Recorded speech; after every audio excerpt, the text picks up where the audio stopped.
इमृत मीठी सीर, नाड़ नाड़ न्यारी सब बोले, जागो शेर गंभीर मुरली, बाजे सुखमण तीर मुरली, बाजे सुखमण तीर।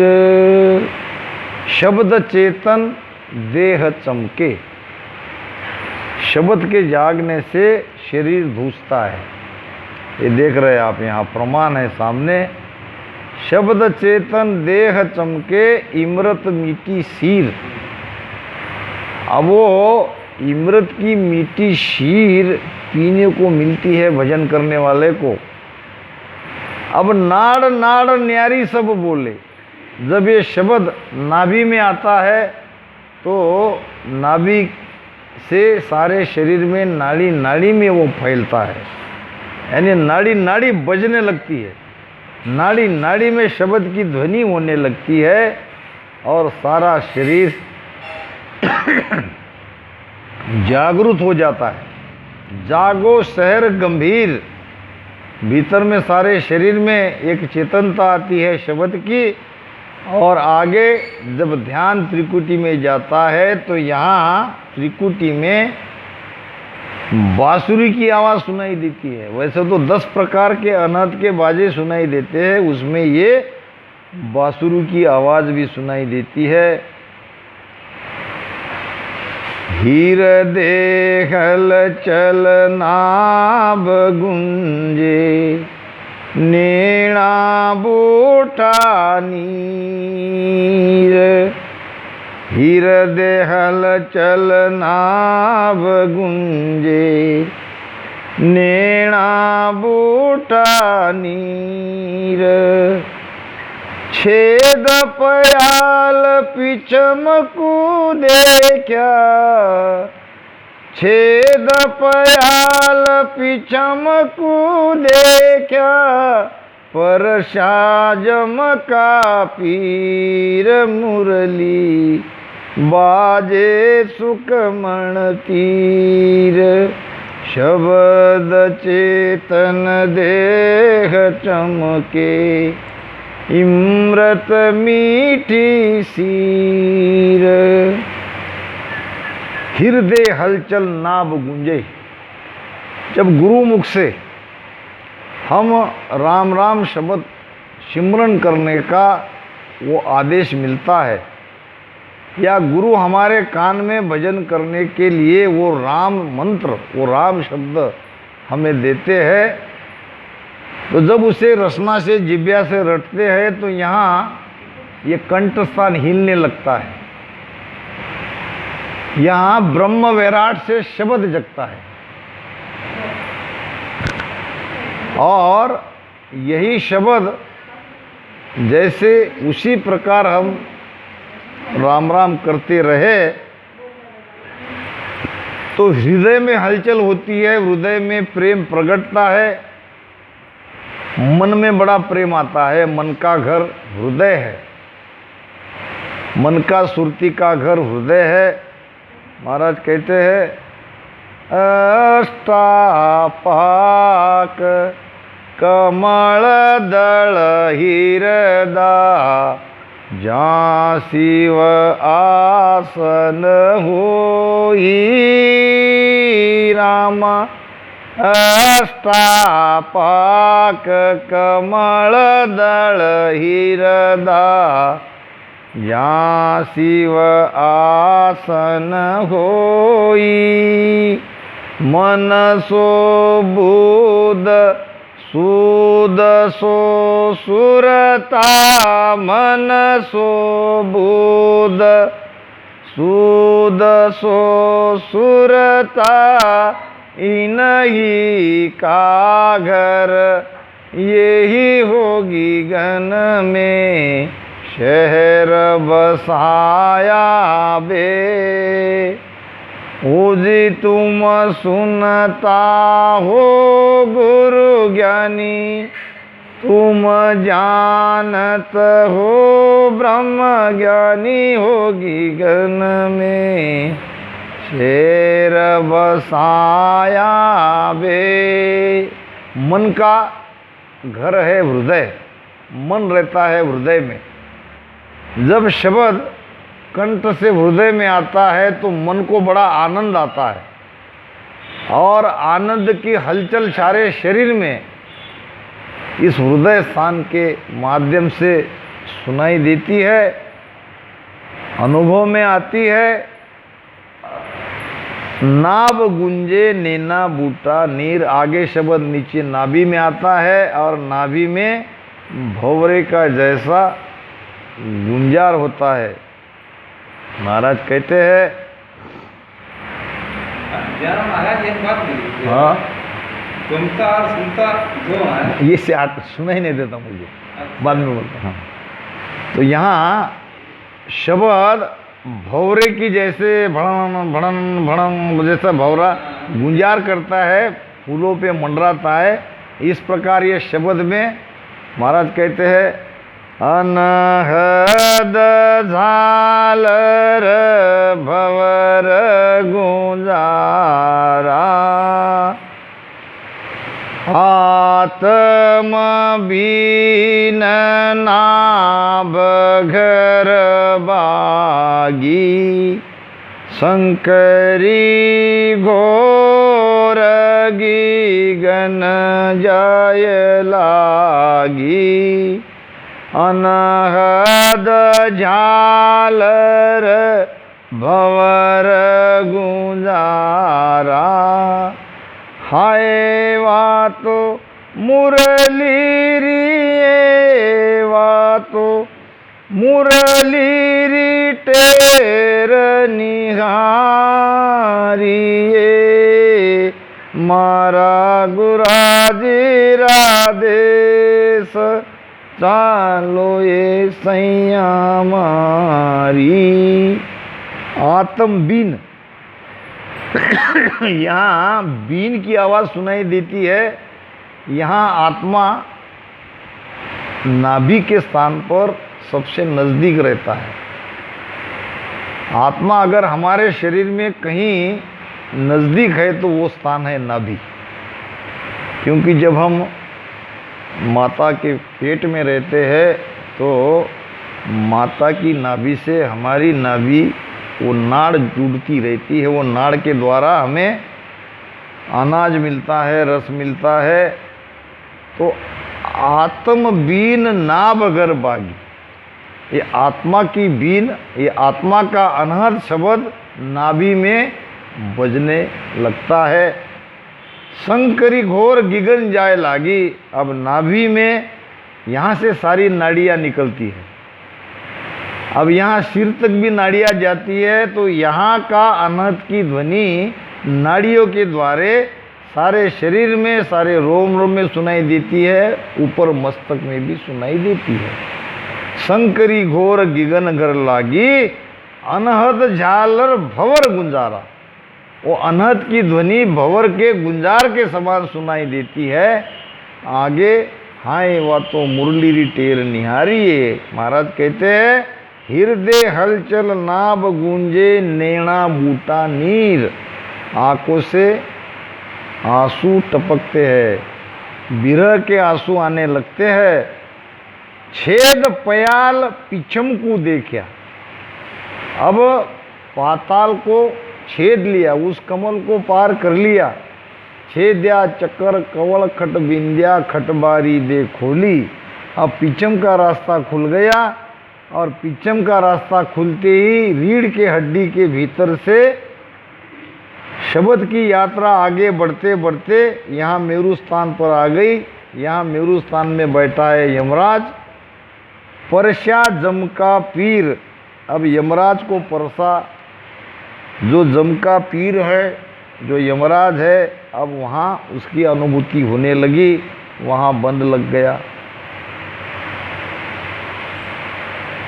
भेद पीछम बहुत भारी, मन मद मीठी पीर, भेद पीछम बहुत भारी, मन मद मीठी पीर। खाच खेच कबान चाड़े, छातिया फाटे जू चीर मुरली, बाजे सुकमण तीर। शब्द चेतन देह चमके, इमृत मीठी सीर।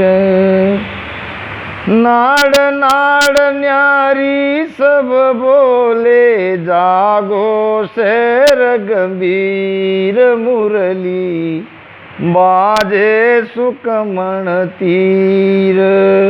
भेद पीछम बहुत भारी, ये पीछम का रास्ता चढ़ाई का है।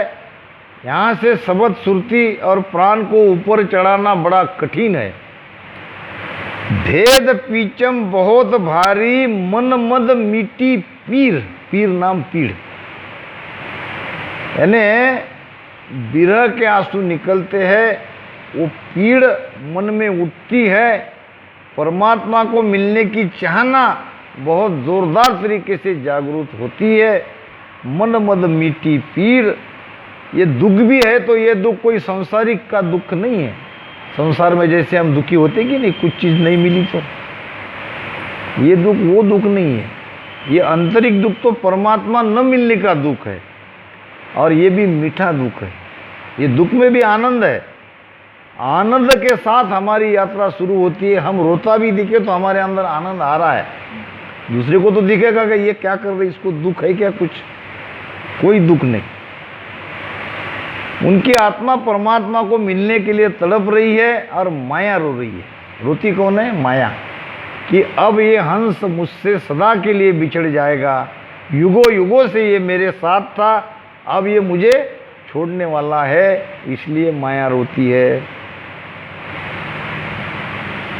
खाच खेच कबान चाड़े, खाच खेच कबान चाड़ने का मतलब कबान है वो धनुष्य, धनुष्य रहता है। अब उसको ऐसे तीर से खींचते कि नहीं, इस प्रकार शरीर हमारा ये धनुष्य के समान बन जाता है। ऐसा पूरा शरीर अकड़ जाता है, दर्द होने लगता है। इसको कहते हैं बंद लगना।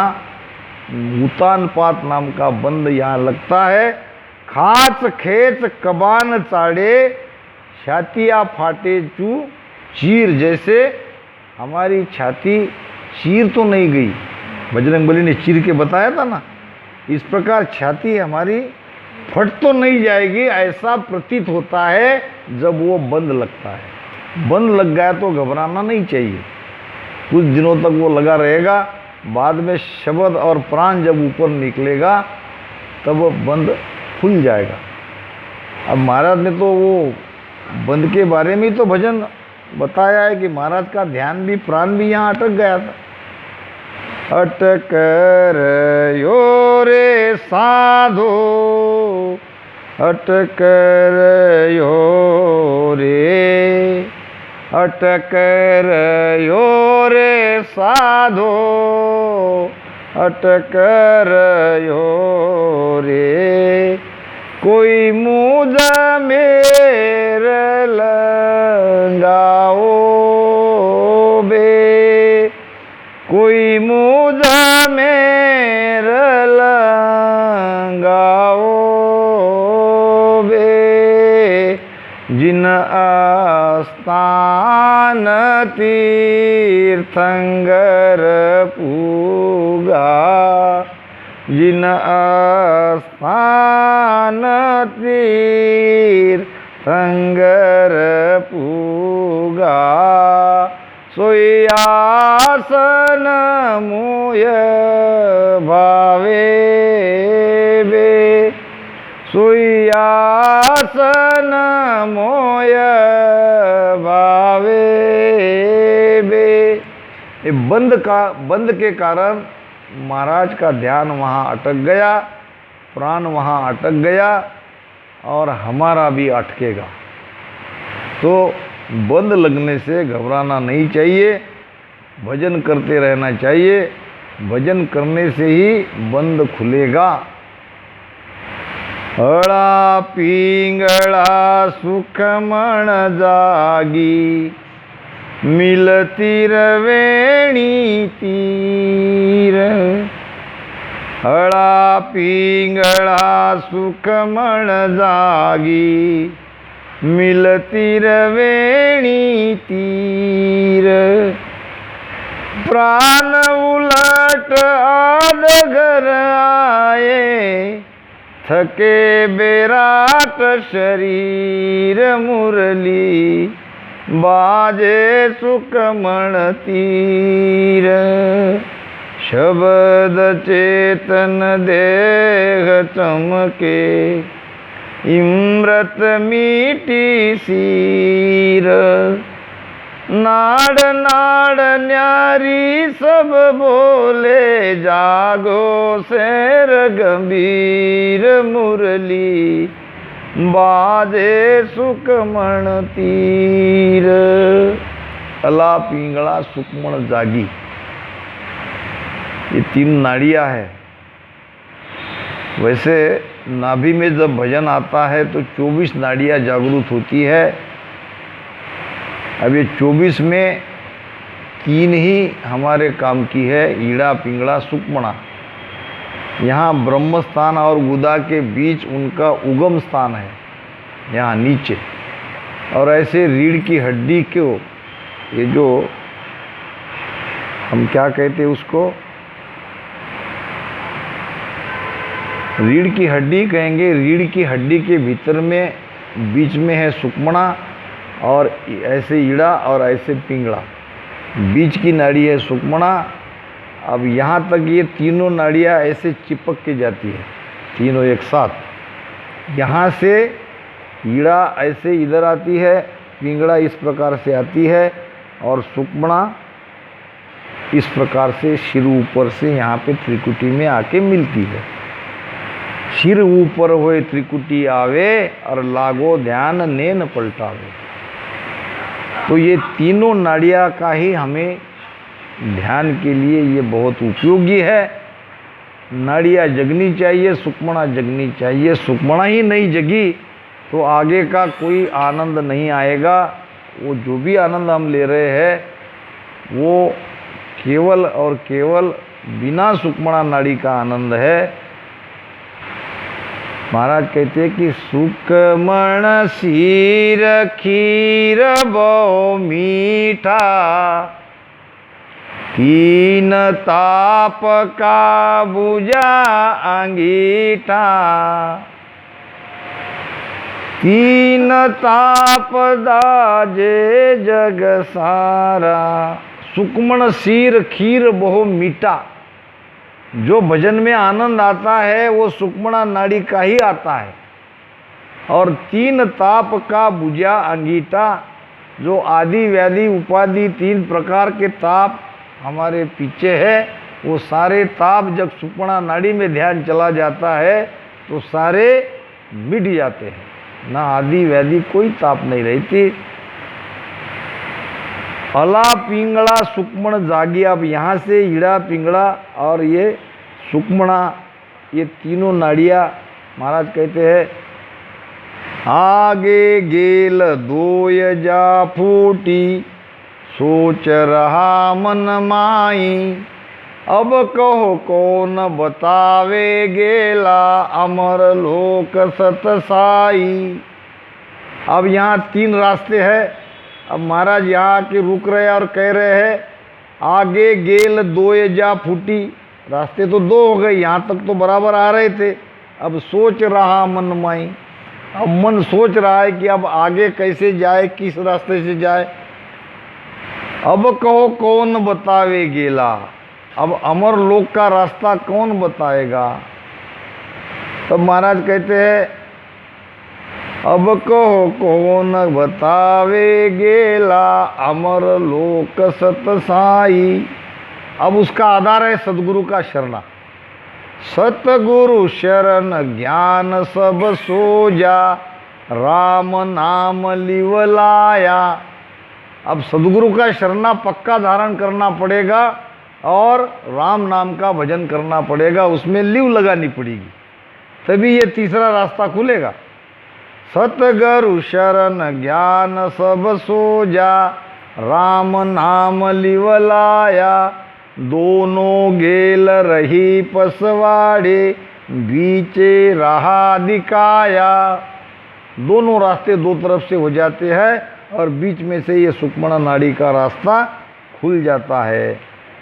तो इस प्रकार ये तीनों नाड़ियाँ यहाँ से जागृत होती है, मेरु से तीन तरफ से जाती है। जागृत होने का मतलब क्या, यहाँ से वो तीन रास्ते से यहाँ आके दोबारा मिलती है, मगर वो नाड़ियाँ नीचे गुदा और ब्रह्म स्थान के बीच में जो 4 उंगल जगह है, वहाँ से वो निकलती है। और निकलती कैसे, जब वो खुल जाएगी, जब उसमें से शब्द, वो नाड़ी बंद है। ये सांसों सांस हम ध्यान क्यों करते हैं कि वो नाड़ी खोलने के लिए, जब ये प्रेशर पेट पे वायु का दबाव नीचे जाता है तो उससे वो नाड़ियाँ खुल जाती है। अला पिंगला सुक्मण जागी मिल तिरवेनी तीर, और प्राण उलट आध घर आयो। सुरती शब्द के साथ क्या आना चाहिए, प्राण। प्राण को कैसे समझे, जब हमारी मृत्यु होती है तो हमारा प्राण बाहर निकलता है, ऐसा कहते ना। किसी का मुख से निकलता है, किसी का आँख से निकलता है ना। तो ये भजन करने वाले का प्राण मुख से आँख से नहीं निकलना चाहिए। हमने भजन किया ना, हमारा रास्ता खुल गया ना 10वां द्वार का। सदगुरु मोहनदास जी महाराज ये बात हमेशा बताते थे, और वो बिल्कुल ध्यान में उन्होंने शरीर छोड़ा। ये बिल्कुल हमारे साथ इतने अंतर में ऐसे महाराज बैठे थे, ऐसे पानी लिया, ऐसे ये कुल्ला किया, फेंक दिया और ऐसे बैठे। वो कहते भी थे और वो गए भी वैसे। और 5000 से ऊपर नामसनी आए थे अंतिम विदाई के लिए। सबने देखा इनका प्राण कहाँ से गया, तो ये सारे द्वार बंद थे। कुछ लोगों ने कहीं नीचे से तो प्राण इनका नहीं गया, ये भी कोशिश करी, मगर वो बताया फिर मुझे कि महाराज का प्राण 9 द्वार में से किसी द्वार से नहीं गया। वो कहते भी थे और वैसा हुआ भी। तो हमारी परीक्षा कहाँ है, कब होती है, हमारे मरने के बाद। कौन करेगा, जानकार। मरने के बाद उसका प्राण कहाँ से निकला, ये जांचना देखना बहुत ज़रूरी है। फिर उन्होंने जो कहा वो बात सच है कि वो कहते थे और उनका प्राण वहाँ से नहीं गया, तो उसकी बात सच कहलाई जाएगी, नहीं तो कोई मानेगा नहीं। तो अब जीवन भर हमने भजन किया और हमारा प्राण ऐसा निकला, तो फिर तो 84 में जाएंगे। 9 द्वार में से जिसका प्राण निकलेगा वो 84 में जाएगा, ये लिखित है। 9 दरवाजा जगत सब जावे, जाका वार न पारा। मेरे रामा जाका वार न पारा। 10 वो जाय उगाड़े कोई, सो है गुरु हमारा। यानी 10वें द्वार से जिसका प्राण जीते जी बाहर निकलेगा वो गुरु पद में जाएगा, वो आनंद पद में जाएगा। तो 9 दरवाज़ा से हमारा प्राण नहीं जाना चाहिए। इसीलिए तो रोज़ परमात्मा को प्रार्थना करो भजन के साथ। कहते हैं, महाराज कहते हैं, वो दिन को कब उगे हो, मेरा प्राण आद घर पूगे हो। अब प्राण को आद घर में पहुंचाने के लिए बहुत जोरदार भजन करना पड़ता है। यहाँ नाभि में धारो धार श्वासा आई, श्वासा के साथ में 3 बातें हमारे शरीर में जाती है, एक ऑक्सीजन, दूसरा नाइट्रोजन, तीसरा प्राण। तो ये प्राण सांस उसास से बिल्कुल पीछम के रास्ते से ऊपर चढ़ता रहेगा। जितने साल हम जीवित है वो उसी कोशिश में हमको लगे रहना चाहिए कि हमारा प्राण 10वें द्वार में हम जीते जी वहाँ तक पहुँचा दे। प्राण उलट आद अगर आए थके बैराट शरीर, क्या प्रमाण है उसका? जिसका प्राण यहाँ पे आ गया उसका शरीर थक जाता है, ये शरीर पूरा ठंडा पड़ जाता है। ध्यान समय सुन संत की आ देह ठंडी होय, मस्तक सेती अत्र है कर पा रखूं तोय, कर पा रखूं तोय नैन उल्टर पट लागे, एक कला आ देख नाव शिशके घट जागे, सुखराम कहे सुन तातिया आ अनवे कागज जोय, और ध्यान समय सुन संत की आ देह ठंडी हो। शरीर ठंडा पड़ जाता है, मस्तक गर्म हो जाता है, क्योंकि प्राण ऊर्जा शरीर में से मस्तक में चढ़ गई, तभी तो 10वें द्वार फूटेगा। ऊर्जा यहाँ जमा होगी, ऊर्जा ही तो स्फोट करती है, तभी तो गुरु महाराज का और सदगुरु गिरधरदास जी महाराज का 10वां द्वार फूटा यहाँ हमारे पास रिचोला में, कि यहाँ पे वायु की ऊर्जा प्रचंड जमा होती है। ऊर्जा का स्फोट होना ही तो 10वें द्वार फूटना है।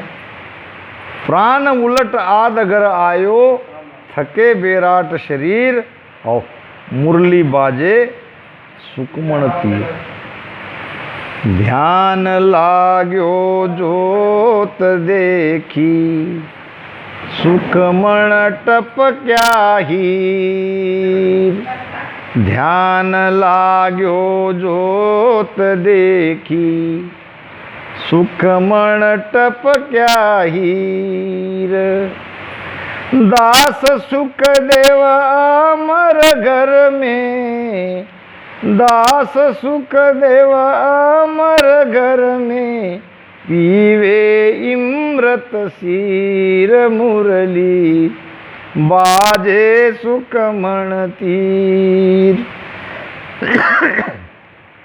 शब्द चेतन देह चमके, इमृत मीठी सीर, नाड़ नाड़ न्यारी सब बोले, जागो शेर गंभीर मुरली, बाजे सुखमण तीर। अब प्राण उलटकर पीछम के रास्ते से ब्रह्मांड में आ गया, सुरती शब्द मन भी वहीं है। अब आगे क्या होगा? ध्यान लागो जोत देखी, बहुत ज़बरदस्त करड़ा ध्यान लग गया और आत्म ज्योति का प्रकाश भी दिखाई देने लगा। ध्यान लागो जोत देखी, अब सुक्ष्म टपक्या हीर, यहाँ तक सुक्ष्मणा नाड़ी जाती है 10वें द्वार तक, और वहाँ से वो हजारों धार से नीचे उसका रस टपकता है। सारे शरीर में आनंद आता है जब सुक्ष्मणा यहाँ से सहस्त्रदल कमल से वहाँ तक की उसकी यात्रा है, और वहाँ ध्यान जाने पर सुक्ष्मणा का आनंद सारे शरीर में होने लगता है। महाराज कहते हैं,